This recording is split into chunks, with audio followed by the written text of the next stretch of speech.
So welcome everybody to our Gamma seminar. Today we have the pleasure to guest Asier Lopez-Gordon from the Institute of Mathematics of the Polish Academy of Science. So he's going to talk about the inverse problem for contact Hamiltonian vector fields and applications to stability. Asier, thank you for accepting our invitation. It's a pleasure to have you here. So the floor is yours. Go ahead. Thank you very much, Javi. This is a joint work with our chairman, Javier de Lucas Araujo. Since this is actually a work in progress, um, of course, every time one talks about a work in progress, on the one hand, it's stimulating because one can receive feedback and stuff, but on the other hand, it's somehow incomplete. So the talk will be divided in two parts, one more concerned in the inverse problem and the other on stability. We hope at some point these two parts will merge, but I'll start. Sorry, I don't know. Okay, sorry. By reviewing some contact geometry. This will be pretty well known for most of the audience, but since I know that there are some masters or even bachelor students attending this seminar or watching the recordings, perhaps this will be useful. So first, what it's called a maximally non-integrable distribution is a distribution that is a subbundle of the tangent bundle of a manifold, such that this map is non-degenerate. One can check that this map is in fact a well-defined bilinear map. So one takes two elements of the distribution. Takes two sections, calculates the bracket and then the projection by quotient into the distribution. And if this turns out to be non-degenerate, then we call the distribution maximally non-integrable. And when it has corank 1, then we will say that it is a contact distribution. Asier, here's a part, two comments. The previous map sometimes is called the Levy map, and sometimes it's also called the curvature of the distribution. Yes, is the standard somehow notions, yeah? For sure. And of course, the opposite of maximally non-integrable would be completely integrable in the sense of Frobenius, and in the middle one could have things that are neither maximally non-integrable nor completely integrable, but I will not delve into that today. It's an observation, almost linearly algebraic, that if a distribution has corank 1, at least locally, we can always write it as the kernel of a one form, perhaps only local. The distribution is integrable if and only if the exterior product of this one form generating the annihilator of the distribution with its differential is 0. And on the contrary, it is maximally non-integrable if this product is a volume form. And as I said, in the middle, there could be other things, which it's called the class of a one form, but I will not enter. So a one form of minimal or maximal class would be these two extreme cases. I will not enter into that details. Yes? Just a comment that there is a weird case that sometimes people use that is one-dimensional. One-dimensional, I mean, it will be maximally non-integrable and integrable at the same time. It's a stupid thing, but this is this is just in dimension 1, any distribution is completely integrable in the sense of Frobenius. So any distribution of dimension 1 in a one dimension of rank 1 in a one-dimensional manifold, it's locally generated by a one vector field which we can straighten. No. I mean, in one dimension of manifold, you can have alpha equal dx, for example. So distribution is 0, and the thing is that it's all the same. You can see it from the vector field or the one form. The thing is that in one dimension you cannot have more things than complete. Yeah, you can call it, if you want, you can call it contact or not. I think it's just, yeah, it's a Yeah, I trivial mean, it's a case matter. that, It's just yeah, that the distribution is, in this case, is called maximally non-integrable and integrable at the same time. Yeah, this is the other thing. yeah, This is just a curiosity. Nah, nothing yeah, about that. Thank you. yeah. So, well, as I said, this first part of the talk is just recalling well-known stuff. But I wanted to bring into attention that sometimes Notion has equivalent definitions or equivalent characterizations, especially for those people attending that are master's or bachelor students. So when you are taking your first steps into mathematical research, so my recommendation is that sometimes when you want to generalize something to a different context or apply some result for a new problem or whatever, it is worth, before doing 1,000 calculations, to think a little bit what is among the different equivalent characterizations, what is the most useful or straightforward or logical to use in your context. So in particular, there are different equivalent definitions, well, at least equivalent locally, of contact form. So we can say that it's just a one form generating a contact distribution. It could be only local, but for the purposes of this talk, this will not matter to me.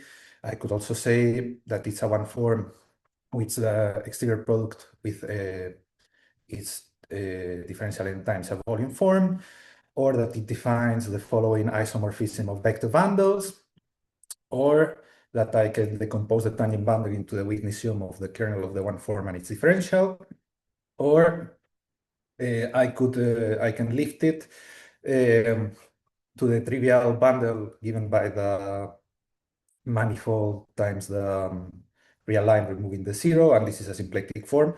Well, the characterization 5 could be even more general, taking instead of this principal bundle with fiber R, non-trivial, but doesn't matter. Anyhow, all these characterizations equivalently characterize a contact form, and moreover, if any of these conditions for alpha hold, then they also hold for any conformal form to alpha, that is alpha times a smooth function that nowhere vanishes. And well, in the case of finite dimensional smooth manifolds, or these definitions are equivalent, and depending on the context, one of the other can be more practical or more simple. But as I said, it's sometimes useful to bear in mind different characterizations, because, for example, there's also definitions of contact form for infinite dimensional manifolds and for supermanifolds, and in both of those cases, this definition doesn't work, at least not because there's not this straightforward the usual notion of volume form doesn't work, but one can more or less naturally generalize this notion of isomorphism. So depending on the context, it's good to know different definitions. And well, as I said, I will call such one form alpha, and a manifold endowed with a contact form will be called a contact manifold if I want to emphasize that the alpha is fixed and not just the distribution. So this is called a co-oriented contact manifold. Other remarks, one can find examples of contact distributions, of manifolds with contact distributions that cannot be globally generated by one form, but this can always be fixed by considering the covering space which is orientable and thus co-orientable, or one can just work in local charts. And in particular, in this talk, I will be only interested in local problems. So we can always think that we have a global contact form, and in fact, we can even think that our manifold is just the Euclidean space. Well, as I said, given a contact distribution, if it's generated by a contact form, then it's also generated by any conformal contact form. But if the contact form is fixed, there's a distinguished vector field called the red vector field, which is such that applying this isomorphism that the contact form defines to the red vector field, I obtain the contact form. Or in other words, it is the unique section of the kernel of the differential of the contact form that contracted with the red with the contact form is equal to 1. So well, basically recall that I can, if I have a contact form, I can decompose the tangent bundle of the manifold as the kernel of the one form, so the contact distribution, direct sum, the kernel of the differential of the one form. So basically, the rev is choosing, is the generator of this, so this is one codimensional, and thus this is, sorry, of rank 1, and thus this is of rank 1. So basically, the red vector field is the generator of this part with the normalization that contracted with the one form is equal to 1. There's an important notion also is the contact Hamiltonian vector field, which also has different equivalent characterizations. So if I have a manifold with a contact form or with a contact distributions, and I have a vector field X, then the following statements are equivalent. I can say that the flaw of the vector field preserves the contact distribution, or equivalently that the Lie bracket with any section of the contact distribution stays in the contact distribution, or instead I could also, these characterizations are with the distribution, there are also characterizations with the form, so there exist a smooth function such that the Lie derivative of the contact form with respect to the vector field is the function times the contact form, or sometimes in the literature, this is called infinitesimal conformal contactomorphism or just infinitesimal contactomorphism, but it's actually equivalent to the being Hamiltonian in the following sense. So there's a function, sometimes called the Hamiltonian function, which is the contraction with the contact form with a minus sign for a matter of convention. And then the Lie derivative of the contact form with respect to the vector field is minus the rev of the contact form applied to this function times the contact form, or well, applying this isomorphism to the vector field, I have the following expression, which depends on the differential of this function and its rev and so on. And as usual, if these conditions hold for a certain contact form, then mutatis mutandis, they hold for any conformal contact form. And well, this is called a contact Hamiltonian vector field. And if I fix the contact form, then this function h is sometimes called the Hamiltonian function. Well, this is useful just for a matter of notation that sometimes I will call a contact Hamiltonian system to a triple. So it's a manifold with a contact form and this Hamiltonian function, so that then the dynamics is given by the trajectories, so the integral curves of the associated Hamiltonian vector, contact Hamiltonian vector field. But it is worth noting that if I only think like any conformally equivalent contact Hamiltonian system, it will have the same geometry and the same dynamics. Okay, more specifically, if I multiply the contact form by an over-vanishing function and divide the Hamiltonian function by the same function, then it determines the same contact distribution and the same contact Hamiltonian vector field. So somehow, of course, it's more simple and more useful to work with forms and with functions than with distributions, but we have to bear in mind that somehow the geometry and the dynamics doesn't detect what choice we make of the contact form and the Hamiltonian function.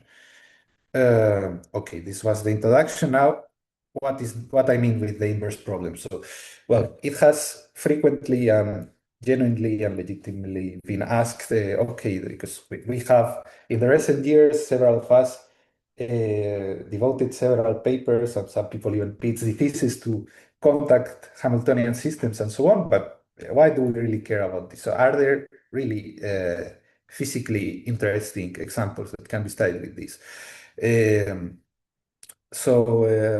And unfortunately, sometimes in some of these papers, of course, when one obtains a theorem, sometimes one wants to obtain an example just to illustrate it, but this is not always so interesting example, just pedagogical, or so one would like to obtain really physically or somehow scientifically motivated examples in which one could apply all this theory for contact geometry that has been developed. So the inverse problem is asking precisely if I have a vector field on an odd dimensional manifold, can I find a contact form or a contact distribution locally in some neighborhood of a point such that the vector field is a contact Hamiltonian vector field with respect to that contact form?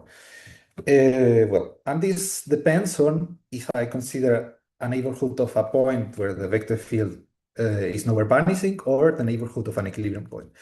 If it's a non-vanishing vector field, it is easy to see that the answer is always affirmative, the answer to the inverse problem.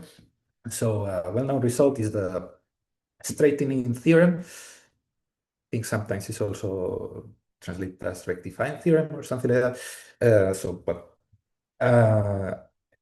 A vector field non-vanishing in a certain point always has a local chart around that point, such that the vector field is given by the partial with respect to one of the coordinates. So these are essentially coordinates adapted to the flow of the vector field. And well, one can just relabel these coordinates. Sorry, I should have recalled what are the coordinates, but well, doesn't matter. The thing is that one can check that this one form is a contact form, and it's our vector field is precisely its Reeb vector field. And in particular, the Reeb vector field is a Hamiltonian vector field because it preserves the contact distribution. However, if we consider a neighborhood of an equilibrium point, that is a point where the vector field vanishes, it's not so easy to answer. And in fact, there are cases where the vector field is contact Hamiltonian and cases where we cannot be contact Hamiltonian, namely there doesn't exist any contact distribution around the point making X contact Hamiltonian. So well, to be able to tell something, we have started with linear vector fields. That by linear vector field, well, I mean that there are some coordinates in which the components of the vector field are linear. And the advantage of working with linear vector fields is that we can translate our geometric problems into linear algebraic problems, because as we will see, a lot of stuff depends on properties of this matrix A. In fact, this is our main result concerning the inverse problem. So if we have a linear vector field on the 2n+1 dimensional Euclidean space, and denote by A the differential of the matrix at 0, then the vector field is a contact Hamiltonian vector field on a neighborhood of the origin with respect to some contact form, if and only if it satisfies the following conditions. So the first is that we can decompose the tangent space into a 2n dimensional subspace, which is invariant by the matrix A, and a complement, so one dimensional subspace, which is also invariant by the matrix A. And moreover, the spectrum, so the eigenvalues of this matrix A satisfy the following relation. Well, this type of relation in the literature are called resonance relation. So if I take two eigenvalues of the restriction of the matrix to this component, then they have to be equal to the eigenvalue of the matrix restricted to this component. Well, this is the matrix restricted to this component is just it's a 1 times 1 matrix. So if you want. We could identify, of course, this eigenvector, this eigenvalue with the matrix itself, the block of the matrix itself, of course. And when I say here eigenvalues, they are counted with multiplicities, namely lambda I and lambda j could perhaps be equal, but they have linearly independent eigenvalues. Okay, well, this is like a more geometric characterization. There's also if you want, more linear algebraic characterization in terms of the Jordan blocks of the matrix A. So the first condition states that if we write the matrix in Jordan normal form, so in block diagonal form, then it has to have at least one block of size 1 times 1. Then the other of the blocks can be whatever, but in such a way that there's at least one block of size 1 by 1, because this comes from the fact that we need to have to be able to divide our tangent space at the origin into a 2n-dimensional subspace and a 1-dimensional subspace, both of them A invariant. So, whatever, this could be a 2n times 2n block or a combination of smaller blocks, but the thing is any combination has to be such that at least one block is size 1 times 1. And well, the other condition is just has to do with the eigenvalues of this matrix. Well, I will later sketch the proof, but before I'll present a lemma and a proposition. Well, by the definition of Lie derivative, we can see that if we have a vector field with an equilibrium point at x, then the Lie derivative of a k form with respect to the sorry, vector field. Yes? May I have a question? Yes, of course. Well, looking for Hamiltonian vector fields, it boils down to solving, like, in general, difficult PDEs, right? The set of PDEs. Yes. So yes. do you have any example of the application of the previous theorem where, like, you cannot solve, you couldn't solve the PDEs, but your theorem gives that Hamiltonian, the vector field is Hamiltonian? When it is Hamiltonian, I think so far not. In the linear case is more or less simple, so a very complicated example not, but as we will see later, this linear characterization can tell us when it is not, and it cannot be Hamiltonian, because as we will see, well, I can show you now since you asked. No. Okay. Like if a vector field in the nonlinear case, so a necessary condition for a vector field with an equilibrium point to be contact Hamiltonian vector field is that its linearization is a contact Hamiltonian vector field. So a necessary condition for a vector field to be a contact Hamiltonian vector field around an equilibrium point can be expressed just in linear algebraic conditions of its matrix, of this matrix on the equilibrium point. Okay, thank you. And just quick follow-up question: how restrictive is this resonance relation in practice? I would say it's more or less quite restrictive. Like I will later, for example, write the case of R3. It's for example, in R3 we only have three eigenvalues, right? Well, maximum 3 eigenvalues. So necessarily you have that the third eigenvalue has to be the sum of the other two. So for example, if you have a vector field lambda 1 x partial x plus lambda 2 y partial y plus lambda 3 z partial z, then it can only be contact Hamiltonian if lambda 3 is lambda 1 plus lambda 2. Right.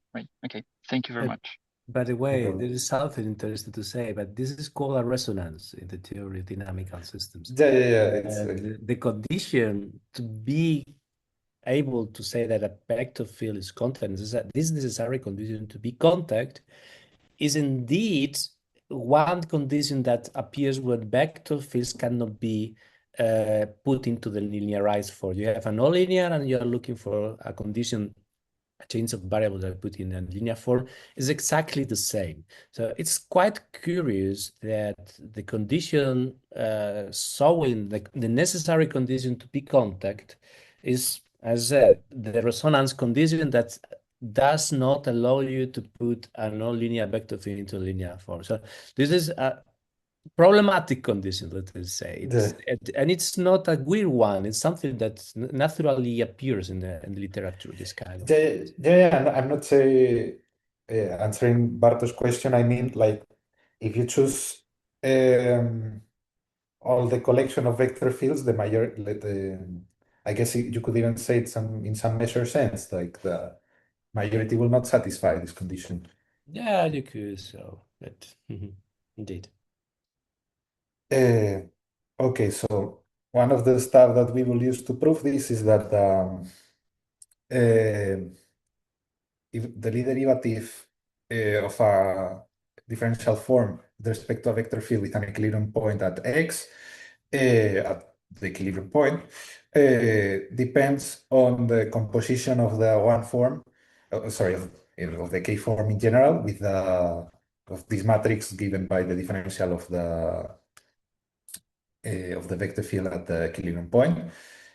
So, well, I have this expression for a K form, or more simple in the case of a one form. And as you can imagine, well, this simplify, like with this, I can, from a differential equation, obtain, let's say, an algebraic equation. So I will later use this because recall that one of the definitions or of the equivalent definitions of contact Hamiltonian vector field is that the Lie derivative with respect to the contact form with respect to the contact Hamiltonian vector field was a function times the contact form. So from that I will obtain an equation depending on the matrix A.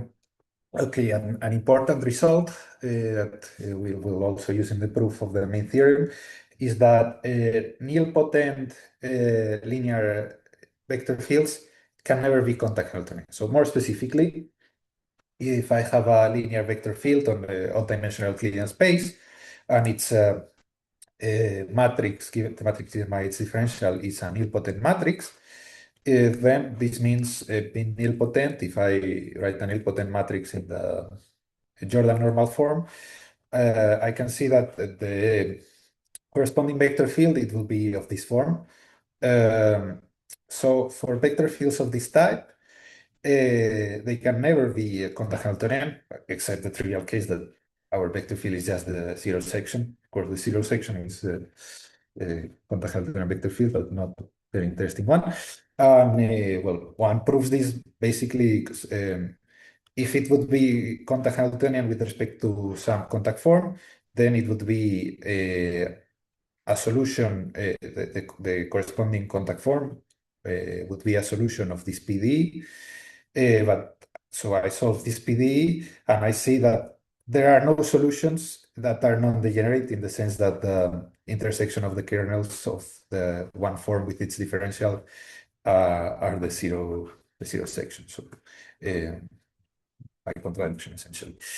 Okay, and I'll sketch the proof of the main theorem. So maybe I'll recall it briefly once again. So a linear vector field is contact Hamiltonian if and only if we can decompose the tangent space into two invariant subspaces of dimension and codimension 1, and we have the resonance relation on the eigenvalues. So first, let's see that these conditions are necessary. So if we have a vector field and it's contact Hamiltonian with respect to a contact form alpha, then we have this condition for some function. And using the previous lemma, this gives us a condition on the matrix A. And now we take into account that restricted to the contact distribution, the differential of the contact form is symplectic. This follows, one can see it from some of the characterizations of contact form. For instance, the one that the tangent bundle of M can be decomposed into the kernel of alpha witnessing with the kernel of the differential of alpha, then this means that the differential of alpha restricted to the kernel of alpha, that is the contact distribution, is non-degenerate, and that's symplectic. So well, if I use this expression, I particularize it for two linearly independent eigenvectors of the matrix so the block of the matrix of the contact distribution, I will obtain that the corresponding eigenvalues, their sum is equal to the function at 0. But on the other hand, this function f, from this equation, I have that if I contract the right-hand side with the Reeb vector field and evaluate it at 0, I can just write the function at 0 as the Reeb vector field at 0, contracted with the function times the contact form at 0, obviously by definition of Reeb vector field. But if now I contract also with the Reeb vector field the left-hand side, this is the contraction with the Reeb vector field of the Lie derivative. But I apply once again this previous lemma that the Lie derivative with respect to the vector field at the equilibrium point is composing with the one form. So well, the right-hand side gives me the contact form at the, sorry, I wrote x, this should be 0 with my notation, but the equilibrium point at any case, composed with the matrix A and contracted with the Reeb vector field. Now, one can see easily that being contact Hamiltonian vector field, as I said, implies, or one of the definitions is that it preserves the contact distribution. So one can easily see that that implies that the differential preserves the contact distribution at the equilibrium point. So then I have a linear algebraic condition that I have a 2n dimensional vector subspace that is preserved by my matrix A. So there are only two ways that a 2n dimensional subspace of a 2n plus 1 dimensional vector space can be preserved, if one thinks about it a little bit. So either I have a 1 times 1 Jordan block. So as I said when I presented the theorem, I need a 2n dimensional subspace to be preserved. So I can have whatever Jordan blocks, but there has to be at least some combination of blocks that they are 2n times 2n, so that they preserve a 2n dimensional subspace. Or the other possibility is that this matrix is nilpotent, that it's all the eigenvalues are 0, and then it will apply it to, so all the all the eigenvectors have eigenvalue 0, and then of course it would also preserve any subspace. But by the proposition below before, the nilpotent case is excluded. So this is necessarily the case as it appears in the proposition. And also we following up with this equation from the slide before, and using the fact that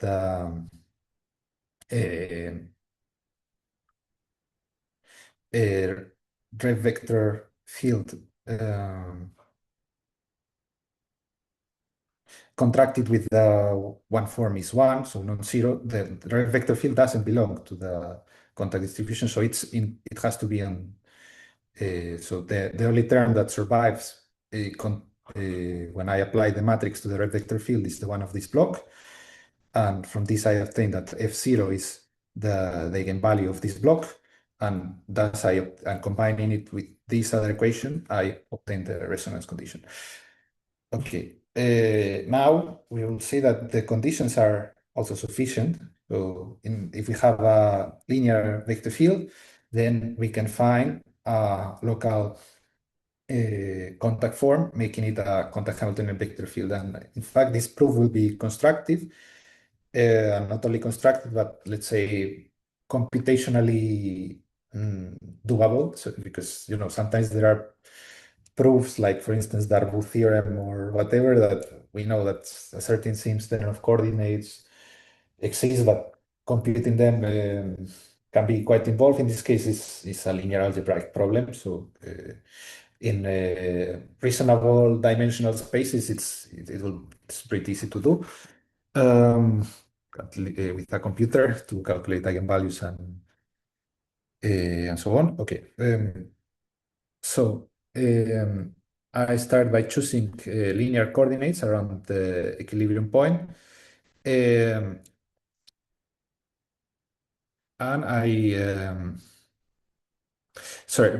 recall that now we are assuming these conditions, and we want to find that the contact, we are assuming that these conditions hold, and we have a linear vector field with an equilibrium point, and we want to find an associated contact form. So we start by choosing adapted coordinates such that the two-dimensional subspace is spanned by the parcels of the coordinates xi, and the one-dimensional subspace by the parcel of z. So in other words, our matrix A has this block form, and the vector field has this form. And now I consider a one form alpha given by the differential of the coordinate z, plus another one form theta, which is linear on the coordinates xi. And I want this to be a contact form, and one can easily see that this is a contact form if and only if this matrix is non-singular, so it has determinant non-zero. And now if I compute the Lie derivative of this one form with respect to this vector field and make some simplifications and use that the matrix C is invertible, I can see that this equation is equivalent to this matrix equation. But this matrix equation means that the matrix B is similar to the matrix lambda L times the identity minus V. So because there's a transformation given by C, so relating these two matrices. And this means being similar means that these two matrices have the same spectrum, so the same eigenvalues with the same geometric multiplicities. So this equation can be solved. I can find a solution for this equation if and only if matrix C solving these equations, if and only if these two matrices are similar. But being similar is precisely the resonance condition, having the same spectrum with the same multiplicities. So then I can find a solution, and this solution will give me the contact form I'm looking for. And as I anticipated before, these conditions, this theorem gives us necessary and sufficient conditions for a linear vector field to be a contact Hamiltonian vector field. In the case of nonlinear vector fields, it gives us necessary, but in principle not sufficient conditions. Namely, if we have a vector field, we consider its linearization. So the vector field whose components are the first jet of the vector field X, where some system of coordinates it has this expression. Then from the previous theorem, we can easily see that if this vector field is a contact Hamiltonian vector field, then its linearization, it also has to be a contact Hamiltonian vector field. However, not necessarily with respect to the same contact distribution, the two distributions will coincide at the equilibrium point, but in a neighborhood of the point, they could be different. And well, how one proves this is first observe that the first part of the proof of the theorem, I didn't use really that the vector field was linear. So actually the theorem, the necessary part applies for any vector field with an equilibrium point, not necessarily linear. So I see that the vector field X has to satisfy center conditions with respect to its matrix A. But the matrix A, of course, is the same for the vector field and its linearization by definition. And then these conditions that are necessary for X turn out to be necessary and sufficient for its linearization to be contact Hamiltonian vector field. Okay, and in the case of dimension 3, we can, of course, the number of combinations of the Jordan normal form becomes greater and greater with dimensions. So, perhaps it's simpler to see it in low dimension. Well, as Javi said, there's this in one dimension, so in R1, I could consider a contact distribution, but it's a completely trivial case of the lowest dimension with non-trivial contact forms is 3. So let us consider a linear vector field on R3 with an equilibrium point at the origin. Then we can make a linear change of coordinates such that writing the matrix A, so the differential of the linear vector field, in its Jordan normal form. The change of the matrix to the Jordan normal form gives us an associated change of linear coordinates. And then up to a linear change of coordinates, all the possible linear vector fields on R3 are of one of these forms on the left-hand side of the table for some constants K1, K2, and K3. Okay, and then, as I said, up to some change of coordinates, it's that all the possible linear vector fields on R3, and among all the possible linear vector fields on R3, the only ones that are contact Hamiltonians are, with respect to some contact form, are the ones satisfying the conditions on the right-hand side of the table. So in the first case, we have that the matrix A is diagonal, so we have 3 different eigenvalues, well, or the same eigenvalue with multiplicity 3, and then by the condition, the resonance condition, so the condition that one of the eigenvalues has to be the sum of the other two, I have that this type of vector field can only be contact Hamiltonian if K3 is K1 plus K2 or a permutation. So K2 is K1 plus K3 or whatever. The second case is when I have a Jordan block of size 2 and a Jordan block of size 1. Then, using once again the resonance condition, I have that either K2 has to be twice K1 or K1 has to be twice K2. The next one is the completely, when I have a nilpotent block of size 3 times 3, so the whole matrix is a single Jordan block, and it's nilpotent. Well, first, the trace condition gives us that K1 plus K1 is equal to K1, so K1 is equal to 0, but then I would have, as I said, an nilpotent vector field, and by the previous proposition, such vector fields are never contact Hamiltonian. And the last case is when I have one complex conjugate eigenvalue, and then the trace, the resonance condition gives us that K3 is equal to 0. So only this vector field, so it's a rotation, it's contact Hamiltonian. And well, in this particular case, in fact, a possible choice, it's not the unique, but possible choice of contact form or of contact distribution, making this well, when they satisfy these conditions, I mean, making them contact Hamiltonian is this one. And well, to present an example, as I said, eventually I would like to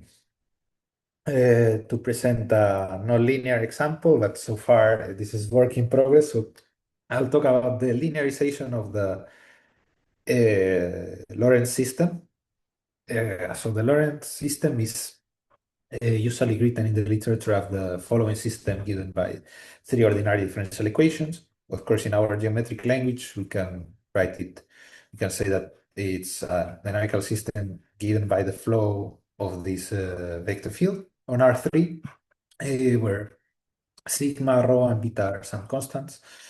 And of course, this has an equilibrium point at the origin. And its linearization is this vector field. So we forget about the quadratic terms of the vector field above. And now we study the matrix A of this vector field, so compute its eigenvalues, and it turns out to be diagonalizable. So the condition for being contact Hamiltonian is this resonant condition. So as usual, the sum of two of the eigenvalues is the third eigenvalue for some permutation. So for instance, this can hold if, so for instance, lambda 1 plus lambda 2 is equal to lambda 3. If and only if the constant sigma is beta minus 1. And then, well, we can do some linear algebra, make the change of basis diagonalizing A, and this will give us an associated change of linear coordinates. And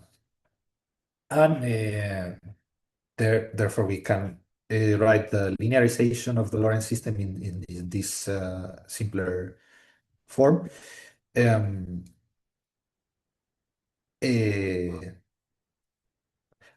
yeah, recall that this is contact Hamiltonian, assuming the condition that the third eigenvalue is the sum of the other two, and well, it's I can choose this, for example, this local contact form, and the associated Hamiltonian function would be this one. I would like to know if the Lorentz system without linearization in general is contact Hamiltonian or not, or well, of course, as I said before, a necessary condition for the complete system to be contact Hamiltonian is that the linearization is. So at least I know that a condition of this type has to be satisfied. So this will give me some restriction, some relation between the constants rho, sigma, and beta. So this condition is necessary, but so far I unfortunately don't have necessary sufficient conditions for the non-linearized Lorentz system to be contact, but hopefully eventually. So the second part of this talk is concerned with stability. So as you saw, most of the talk I focused on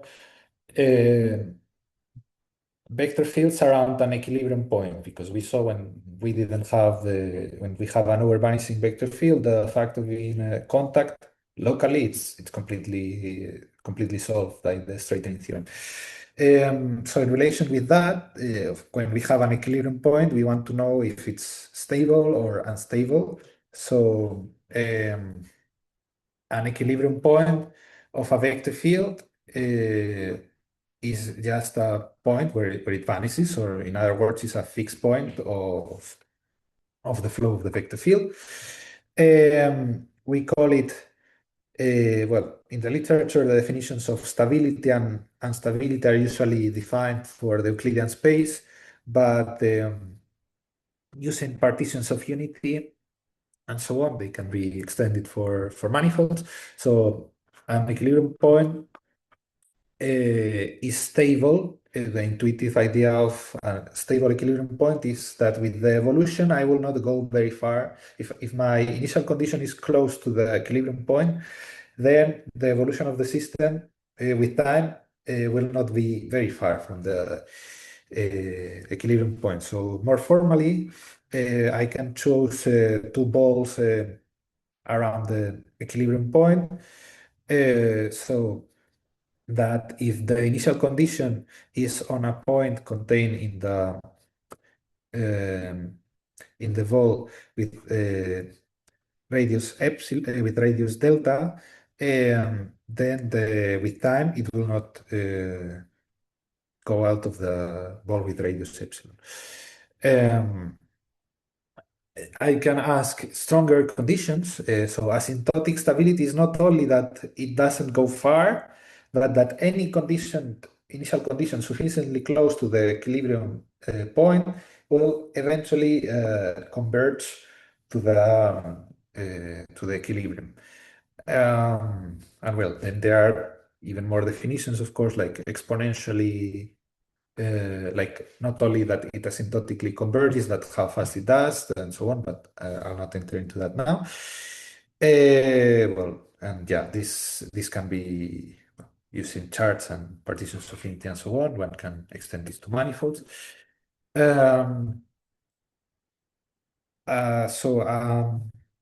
of the methods that is well known for studying stability is the Lyapunov method.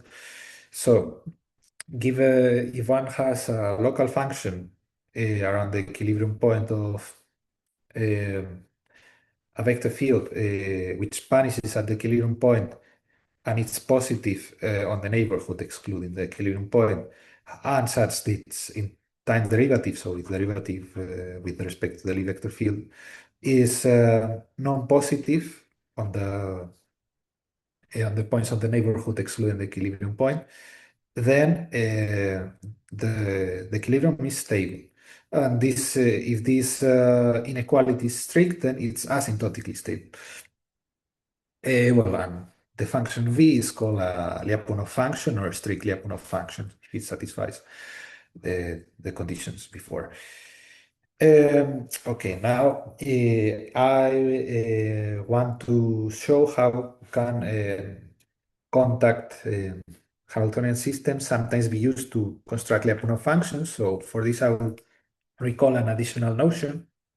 So a contact form on a manifold defines a Jacobi structure, a Jacobi bracket. That is a bracket on smooth functions, which we can write as the Hamilton, for its pair of functions f and g, we can write as the Hamiltonian vector field of f applied to g plus g times the ref applied to f, or equivalently as the contraction of the contact form with the Lie bracket of the Hamiltonian vector fields. Well, Jacobi brackets in particular are Lie brackets, and they also satisfy what is sometimes called the weak Leibniz identity, which it's like a generalization of Leibniz identity for Poisson brackets. In particular, this the expression on the right-hand side implies that the map defined by given to its smooth function is associated Hamiltonian vector field with respect to a certain contact form, whose inverse is contracting with the contract form. Well, with a minus for convention, is a Lie algebra anti-isomorphism between the spatial smooth functions endowed with this Jacobi bracket and the algebra of contact Hamiltonian vector fields, with the restriction of the usual Lie bracket of vector fields. Asier, one question. Could you explain a little bit what this is the weak Leibniz property? Yeah, sure. I'm not sure if I can write in Zoom. I have, Yeah, you sorry, I'm writing with the mouse, so sorry for the handwriting, but so basically is that if I have the bracket of f and g times h for any three functions F, G, and H. This is the bracket of F with G times H plus the bracket of F with H times G. This would be the usual Leibniz identity for Poisson, right? And here I always forget if it's a plus or a minus. The rev of, I think it's the rev of F times GH, something like that. Mhm. I mean, but So it's like the usual Leibniz identity plus some extra term that has to do with the rev. But there is some kind of theory explaining this generalized Leibniz identity that it does not depend on the rep. I mean, it's something that it could be made more general for general brackets, because you see, you are comparing the difference of a bracket, what it should be the Leibniz property, yeah? And in context is something that is, of course, related to the rep. But is there any theory about this difference and its properties in terms of something? Can you tell something about the difference of these two things if he has to satisfy any other The properties, difference, something like that? the difference of which two things, sir? I mean, this generalized linear property, the only thing it tells you is that the difference between what it should be the Leibniz property, yeah, and the real Yeah. bracket is something that depends on the action of the rep on the two elements, yeah. My question is, this is for contact geometry, Yeah. yeah? Is there any For Jacobi, definition for general brackets, something that measures the difference between the bracket and the linear property, and it has... Yeah. I think, well, for general bracket, I don't know. For Jacobi brackets, not necessarily coming from a contact structure, they are, I think, precisely, I think this was from survey Litznerovich, that they are brackets of functions that they are of the form a vector field Yeah. Plus something else. Yeah. What about... So the Poisson brackets are derivations, and Jacobi brackets are not derivations precisely because they have this extra term. Yeah, of course. And this extra term that one has to add is what breaks the Leibniz identity. Yeah, the question is that this additional thing has to satisfy additional properties. This is my question. I think so, but right now I don't remember how it's for Jacobi Okay, general. doesn't matter. It's something that it could be curious because this happens in many situations. The difference between the bracket and the Leibniz property is it's something that, I mean, it could be interesting to see what happens when it's not a general thing. I mean, it's not the most general thing you can imagine, but you can require additional properties. Yeah, I guess that could be interesting. Anyhow, thank you. Yes, a curiosity I didn't. I didn't hear of it. I was curious about how far it could go. Thank you. Thank you.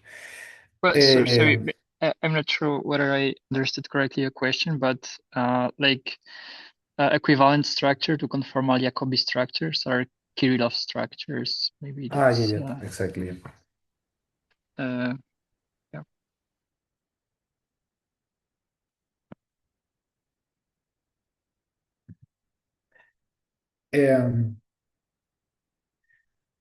And I will mostly be interested on the case where the Jacobi bracket of two functions is 0, and note that if the Jacobi bracket of two functions is 0, then for the conform with respect to the Jacobi bracket defined for by a certain contact form, then if I make if I recall that the being contact Hamiltonian vector field doesn't depend on the choice of the contact form. These functions, of course, change, but their associated Hamiltonian vector fields do not change if I change the contact form. And if the right-hand side is 0 for a certain contact form, another conformal equivalent contact form, so another contact form generating the contact distribution, the same contact distribution is just a multiple by an over-vanishing function. So from the expression on the right-hand side, I can see that being in what's sometimes called in involution, so in commuting the fact that the Jacobi bracket commutes doesn't change, let's say, with the conformal class. And there are, of course, the particular functions and so on, and the particular value of the Jacobi bracket changes, but there are some geometric or even some dynamical properties that do not change. And well, I will not enter into the full details of Jacobi geometry today, but there's, for example, probably I should have included the full reference rate, but I guess it's not difficult to find. There's a paper by Dasov, Lichnerovitz, and Charles Michel Mafle about they have several papers, but in particular, one of these three authors about the Jacobi, I think it's called the geometry of Jacobi manifolds in French. And one of the sections they study what they call a conformal Jacobi structure. So stuff like Legendrian submanifolds and isotropic or quaisotropic and so on, or this fact, as I said, that functions are in involution do not change if I make what is called a conformal change of the Jacobi structure. Okay, so using the fact that I'll erase this, the fact that contact form defines a Jacobi bracket, well, I can see that the following conditions are equivalent for any pair of contact Hamiltonian vector fields. So I can, if I have two contact Hamiltonian vector fields, then the Reeb bracket is a section of the contact distribution. Then if I choose any contact form generating the contact distribution and the associated Hamiltonian functions of these contact Hamiltonian vector fields, then the corresponding Jacobi bracket of this pair of functions will be 0. Or I could also say that the derivative of the second function with respect to the first contact Hamiltonian vector field is minus the Reeb vector field applied to the first function times the second function. Sorry, I changed the notation several times, so here it's missing an alpha. And of course, as I'm saying all the time, conditions 2 and 3, the exact functions will and the Reeb vector field and the contact form and so on will change. But if I choose another contact form generating the same contact distribution, then and change the Reeb and the functions and so on, then the analogous expressions will hold. And well, if I fix the contact form and I fix a certain Hamiltonian function, a function satisfying this property with the Hamiltonian function is called a dissipated quantity. And as far as I know, in the literature, it's usually found with the third definition. And in fact, so the third characterization, and in fact, the name dissipated quantities because think, for example, of the simplest case that this derivative of the function with respect to the Reeb is a constant, then I will have that the evolution of the function 2 along the flow of 1 will be exponential decay. Well, if this is negative. And this, so typically in some simple examples, one interprets one thinks that this generates the dynamics of our physical system, and then being dissipated means that along the trajectories a certain quantity decays exponentially.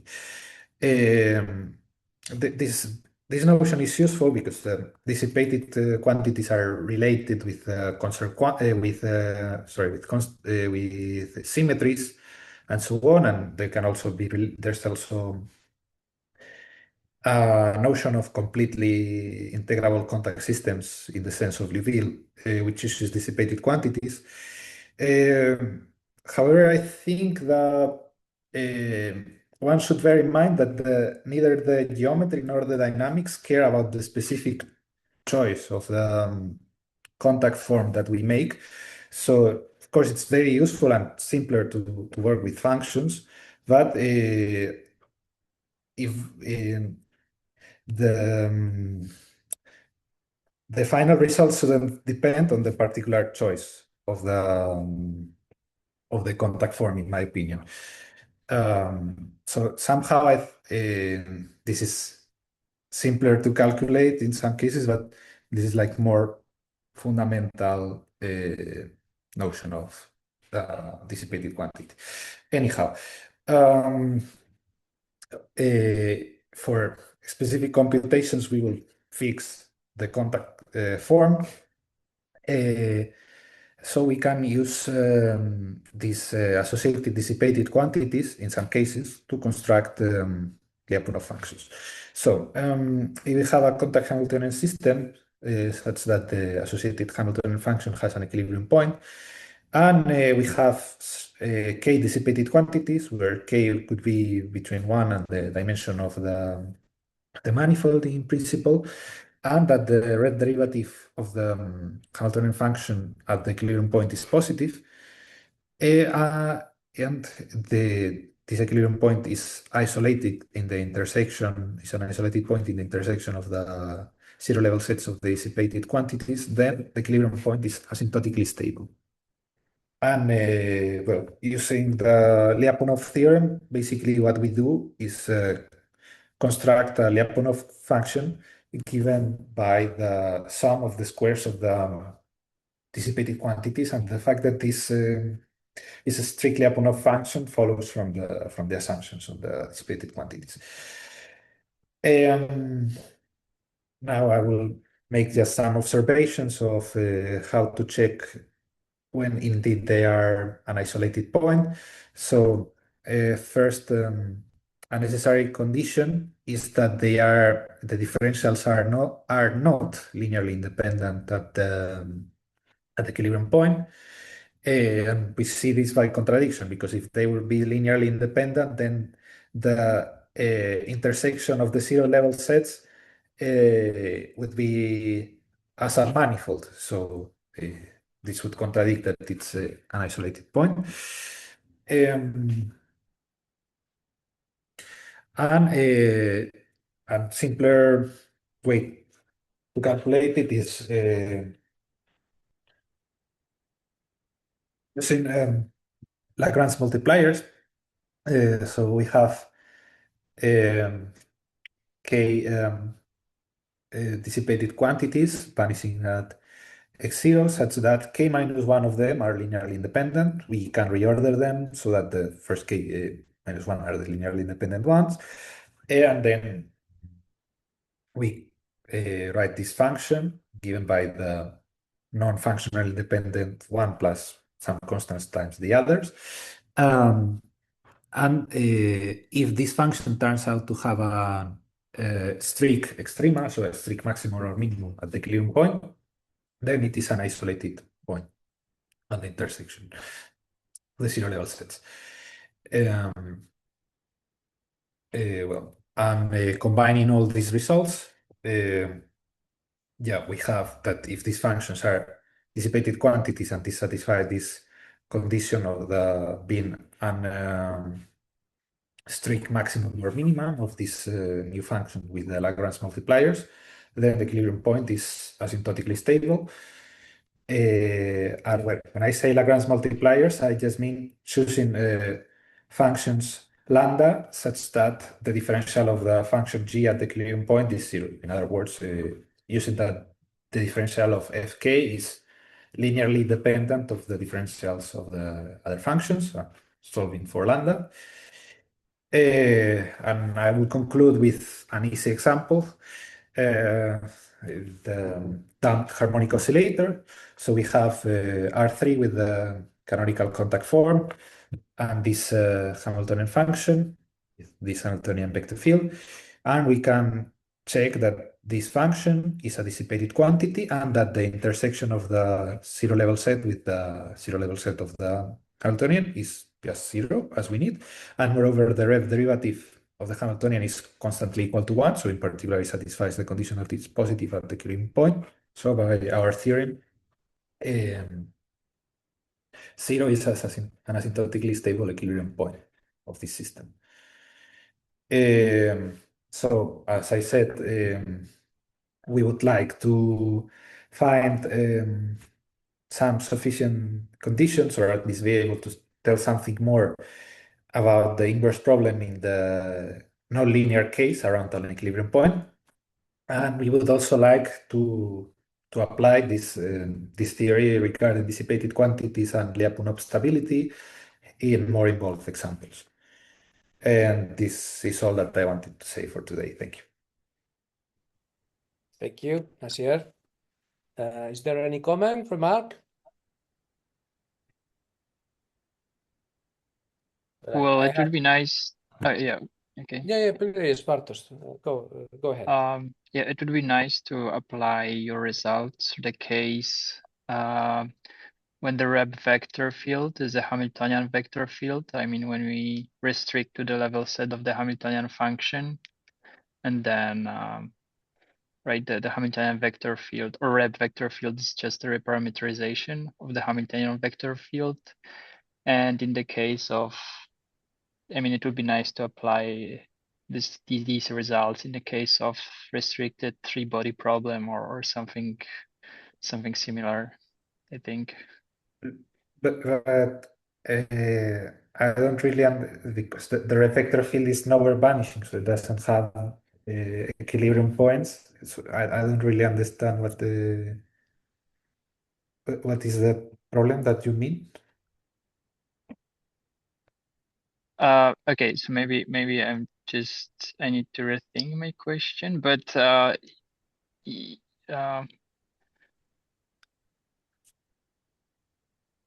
okay, never mind though. Okay, we can discuss other. I mean, I know that one of the ways that you can obtain You may be right. Sorry. Yeah. Yeah, I know that another way to apply contact to dynamics is yes, as restrictions of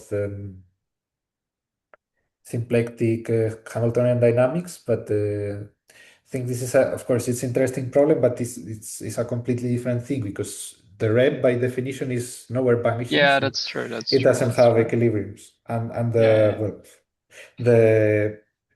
Yeah. For nowhere vanishing vector fields, as I said, at least locally, the problem of finding a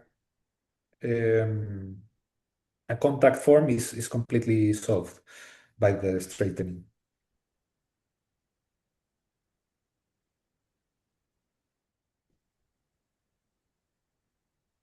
Is there any comment? Well, it's just a comment about something a little bit collateral, parallel. But Okay. when you define contact manifold, you talk about there is another option that is not within the options you wrote, and it's Of course, the space on the slides is limited. No. I mean, there is one fun thing, and is that when you have a contact manifold, the eta is defined only locally. Yes. Yeah, but you can define a one differential form with values to the tangent module the D, the distribution. If you do so, there is always one form defined on the wall manifold. Yeah, right. The differential is not defined, but you can write it in a manner. You can define a differential that is independent of on the connection you use, because you know